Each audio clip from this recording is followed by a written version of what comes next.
नमस्कार, ये आकाशवाणी शिमला है। अब आप नीतू वर्मा से कोविड-19 पर विशेष समाचार सुनिए।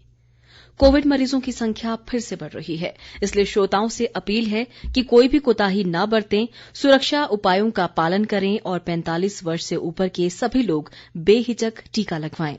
सुरक्षित रहें और 3 आसान उपायों का पालन करें। मास्क पहनें, 2 गज की दूरी है जरूरी, सुरक्षित दूरी बनाए रखें, हाथ और मुंह साफ रखें। देश में कोविड रोगियों की बढ़ती संख्या के मद्देनजर प्रधानमंत्री नरेंद्र मोदी 8 अप्रैल को सभी राज्यों और केंद्र शासित प्रदेशों के मुख्यमंत्रियों के साथ बैठक करेंगे। वीडियो कॉन्फ्रेंस के माध्यम से इस बैठक में प्रधानमंत्री टीकाकरण से संबंधित मुद्दों पर भी मुख्यमंत्रियों के साथ चर्चा करेंगे।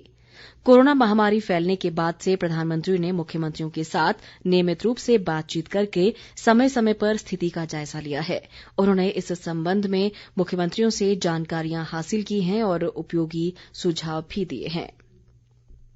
मुख्यमंत्री जयराम ठाकुर ने कोरोना काल में कर्मचारियों द्वारा निभाई गई भूमिका की सराहना की है।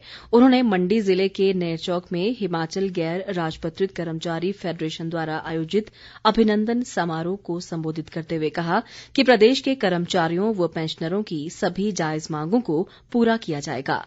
जयराम ठाकुर ने कहा कि वित्तीय बाध्यता और कोविड महामारी के कारण लॉकडाउन के बावजूद राज्य सरकार ने अपने कर्मचारियों को समय समय पर सभी वित्तीय लाभ प्रदान किए हैं। उन्होंने कहा कि पंजाब ने नए वेतन आयोग को लागू करने का फैसला लिया है और राज्य सरकार भी वेतन आयोग को लागू करने के लिए प्रतिबद्ध है। देश ने कोविड टीकाकरण में महत्वपूर्ण पड़ाव पार कर लिया है। स्वास्थ्य व परिवार कल्याण मंत्रालय ने बताया कि अब तक 8 करोड़ 31 लाख से अधिक कोविड टीके लगाए गए। पिछले 24 घंटों के दौरान 43 लाख से अधिक टीकाकरण किया गया। मंत्रालय ने बताया कि कल एक दिन में लगभग 97,000 नए कोविड मामलों की पुष्टि हुई है। इसके साथ ही कुल संक्रमितों की संख्या 1 करोड़ 26 लाख से अधिक हो गई है। इस दौरान संक्रमण से 446 लोगों की मौत हुई। इसके साथ ही कुल मृतकों की संख्या 1,65,000 से अधिक हो गई है। इस बीच देश में कोविड के नए मामलों में वृद्धि होने से सक्रिय मामलों की संख्या बढ़ गई है। वर्तमान में 7,88,000 से अधिक सक्रिय मामले हैं, जो कि देश के कुल सक्रिय मामलों का 6.21% है। कोविड के नए मामले बढ़ने के कारण देश में स्वस्थ होने की दर घटकर 92.48% रह गई है। मंत्रालय ने बताया है कि पिछले 24 घंटों के दौरान 50,000 से अधिक लोग स्वस्थ हुए। अब तक 1 करोड़ 17 लाख से अधिक रोगी इस संक्रमण से ठीक हो चुके हैं। कोविड रोकथाम के लिए आज से देश भर में विशेष अभियान शुरू किया जा रहा है। यह अभियान 100% मास्क पहनने, व्यक्तिगत स्वच्छता, सार्वजनिक स्थानों, कार्यस्थल और स्वास्थ्य सुविधाओं पर जोर देगा। यह विशेष अभियान इस महीने की 14 तारीख तक चलाया जाएगा। हाल ही में एक उच्च स्तरीय बैठक में प्रधानमंत्री नरेंद्र मोदी ने जोर देकर कहा है कि समुदाय की जागरूकता और इसकी भागीदारी कोविड रोकथाम के लिए महत्वपूर्ण है।